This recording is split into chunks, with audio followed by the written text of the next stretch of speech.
I apologize for any shadows, but here is number 4. It is first looking for the acceleration of the masses. So I'm calling this M2 and this one M1. So first, we need to set up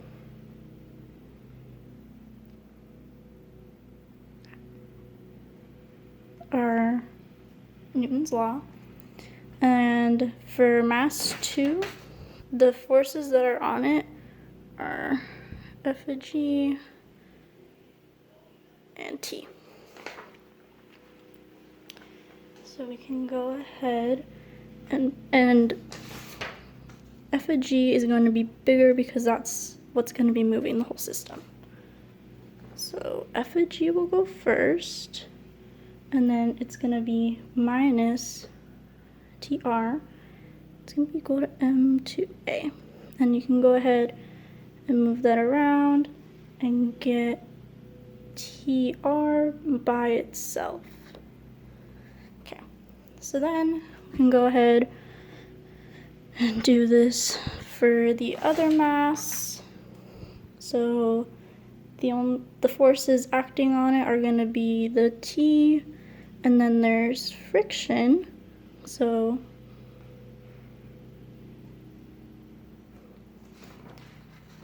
those are your two forces for that one.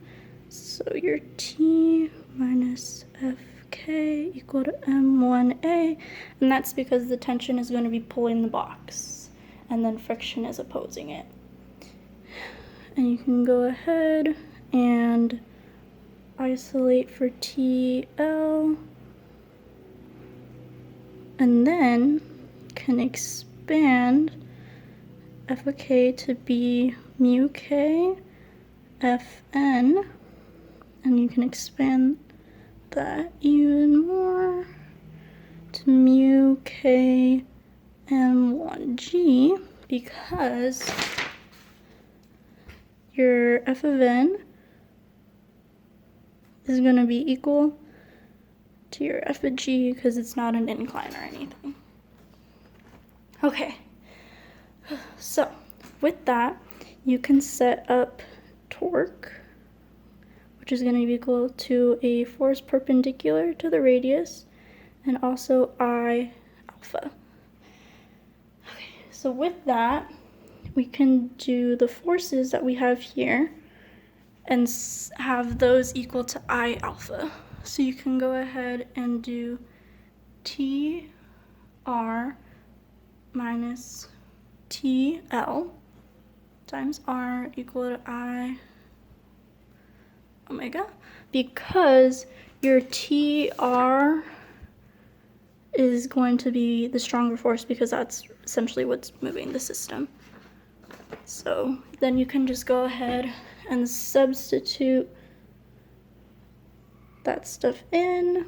So then you get M2G minus M2A minus M1A plus mu K M1G, and then that's times R, and is equal to I alpha.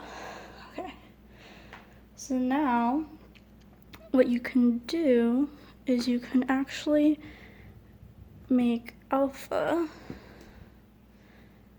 A over R, because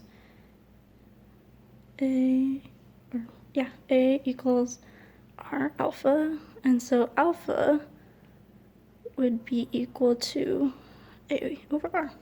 So you can go ahead and substitute that.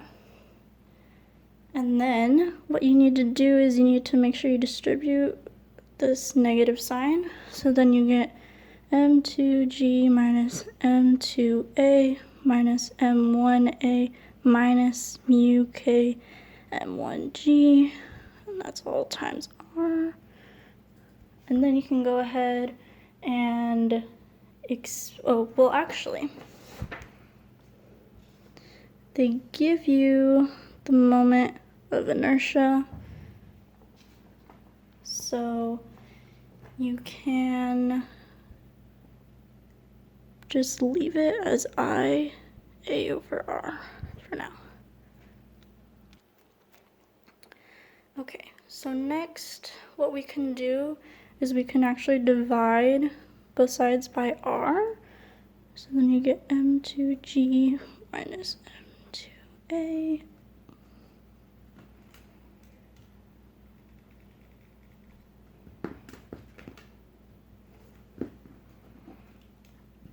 Okay, minus M1A is equal to I over R squared A. And that just makes it easier rather than like distributing the R to every single one of these. So then from here, we can go ahead and plug in our numbers. So M2 is 5.8, 5A minus 10A minus mu K is 0.2. 10, 9.8. And then your I is 2 over your radius is 10 centimeters. Convert that to meters is 0.1, and that is squared. And then your A.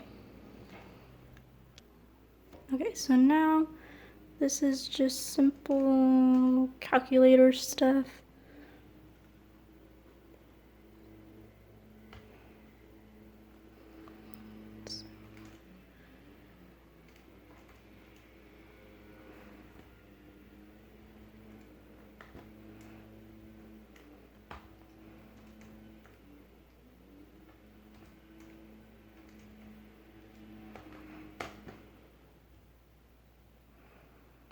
And then go ahead and combine like terms.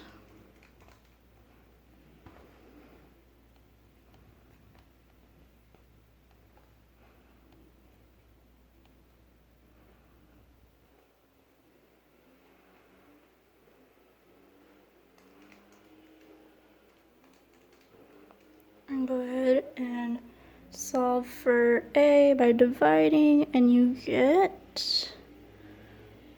0.137 meters per second squared is equal to A. Okay. So that was part A. So now part B wants the angular acceleration of the wheel, and we already have this that we can use. So A equals R alpha, and so our A is 0.137, and our R is 0.1, and that gives us alpha. And so we want to solve for alpha, so we just divide. So 0.137 divided by 0.1, 1.37 rads per second squared equals alpha. Okay. And finally, part C is to find the tensions on both sides of the string.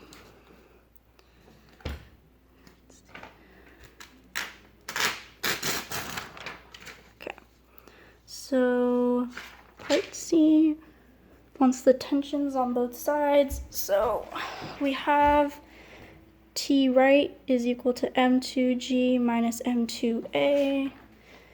So T right is equal to M2G minus M2A. And then we can go ahead and just plug in all the numbers. So M2 is 5, 9.8 minus 5 We found A to be 0.137. And then let's plug that in.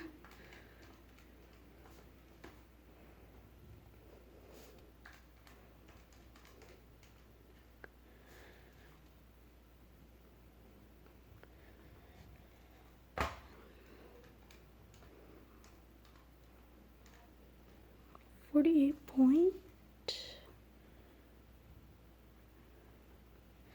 Okay, and then newtons, and that is T R, and now we need TL, which was equal to M1A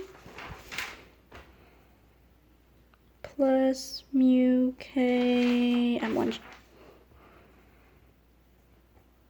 And then again, you can just plug everything in. So M1 is 10, and our acceleration was 0.137 plus mu K is 0.2.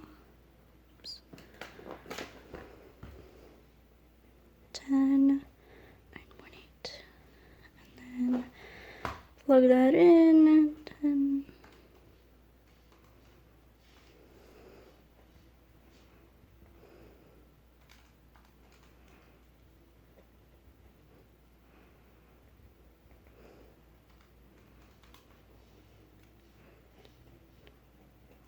Newtons. And this is TL. Okay, that's it.